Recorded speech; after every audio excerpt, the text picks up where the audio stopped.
စိတ်နိုပင်ကိုအနောက်နိုင်ငံတွေမှာနှာဆေးပြောက်ဆေးလို့လည်းအသိများကြပါတယ်။ရိုးရာဆေးပညာမှာနှစ်ပေါင်းများစွာအသုံးပြုလာခဲ့တဲ့ဆေးပတ်ဝင်ပင်တစ်မျိုးလည်းဖြစ်ပါတယ်။အသက်ရှူလမ်းကြောင်းစာကြည်စနစ်နဲ့ရေပြားဆိုင်ရာယောဂတွေကုသရာမှာအထူးအသုံးဝင်တဲ့စိတ်နိုပင်ပါ။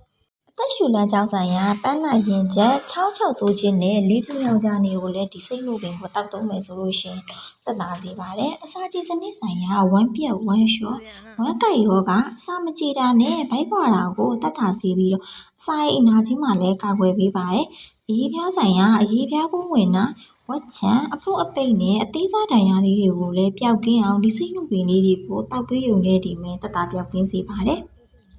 စိတ်နိုပင်တွေကဥမိုင်းကိစ္စကိုလည်းတတပြောင်းကင်းစေပါတယ်။အမြင့်နွယ်ပင်အရွက်ပန်းအသီးတို့ကိုတိကျစွာစီးကြောပြီးတော့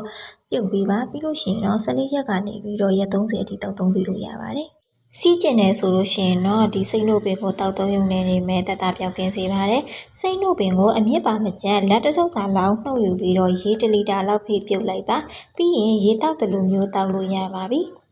ကြာထားပြီးတောက်ချင်တယ်ဆိုလို့ရှိရင်တော့အပင်ကိုအမြင့်ပါနှုတ်ပြီးတော့နေလန်းလိုက်ပါပြီးရင်ဒေဝိုးထဲမှာမှုေးလာအောင်လှော်ပေးပါလက်ဖက်6လိုမျိုးနှက်ပြီးတော့တောက်သုံးပေးမယ်ဆိုလို့ရှိရင်လည်းရပါရဲ့ရှင်